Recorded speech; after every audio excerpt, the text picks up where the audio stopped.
warahmatullahi wabarakatuh. Halo teman-teman, berjumpa lagi dengan saya Dewi Inovator. Baik teman-teman, kali ini saya akan berbagi sedikit informasi dengan teman-teman semua ya. Materi PAI Pendidikan Agama Islam di kelas 6 ya.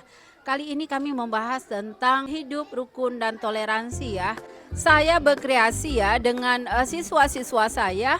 Mereka mengambil intisari dari surah Al-Maidah dan surah Al-Hujurat. Nah, nanti siswa-siswa saya akan membuat kreasi mereka sendiri ya. Apa saja yang harus dilakukan. Nanti teman-teman bisa melihat sendiri bagaimana ya hasil karya yang kami buat dan siswa saya lakukan ya. Mudah-mudahan ini menginspirasi guru-guru luar di sana untuk berbuat yang terbaik untuk siswa-siswanya. Jadi mereka hari ini merangkum ya intisari dari ataupun pesan yang ada di dalam surah Al-Hujurat dan surah Al-Maidah. Baik teman-teman, namun sebelumnya jangan lupa di subscribe channel Dewi Inovator, di share, di like ya teman-teman ya, agar saya lebih semangat lagi membuat video-video menarik lain yang tentu bermanfaat bagi kita semua. Mari kita saksikan. Nah teman-teman bisa melihat ya, sekarang siswa kami sedang membuat perencanaan apa yang harus mereka lakukan dengan materi yang telah saya sampaikan kepada mereka. Kita mengajak siswa untuk berpikir kritis ya, menyelesaikan masalah yang mereka hadapi. Ini yang seharusnya kita lakukan di dalam kurikulum Merdeka. Tentunya ini yang diharapkan, anak harus lebih aktif, kreatif, dan mampu berkolaborasi dengan teman-temannya. Masya Allah, kita udah bagi beberapa kelompok teman-teman ya. Nah kita tanya dulu nih sama satu orang. Lagi buat apa nih sayangku? Peta konsep, Bu. Peta konsep ya. Baik. Semangat. Semangat ya sayang ya.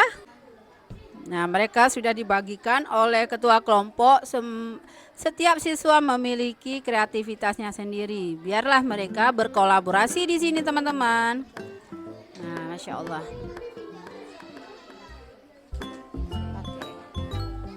Ini sedang kompromi ya. Ibrahim, Ya, Bu. buat apa sayang? Lagi buat ini, Bu, judulnya, Bu. Saya buat judul, sudah ada perencanaan, Sudah, Bu. mau dikerjakan apa? Kerjakan mungkin surat Al-Maidah ayat 2 dulu, Bu. Oke, baik. Terima kasih Ibrahim dan teman-teman. Baik ya, terus berbuat yang terbaik ya. Nah, kita sudah mendengar tadi siswa kita membuat perencanaan dengan teman-temannya. Semua bekerja di dalam kelompok. Setiap kelompok sudah ada tugas masing-masing. Ya enggak? Iya, Masya Allah, semangat. Ya, oke. Buat terus ya sayang. Oke. Nah, teman-teman sudah melihat tadi ya bagaimana ya siswa-siswa saya di dalam kelompok sangat semangat. Mudah-mudahan siswa-siswa saya dapat membuat karya-karya yang menarik. Baik teman-teman, ini saja yang dapat saya sampaikan untuk pertemuan kali ini. Assalamualaikum warahmatullahi wabarakatuh.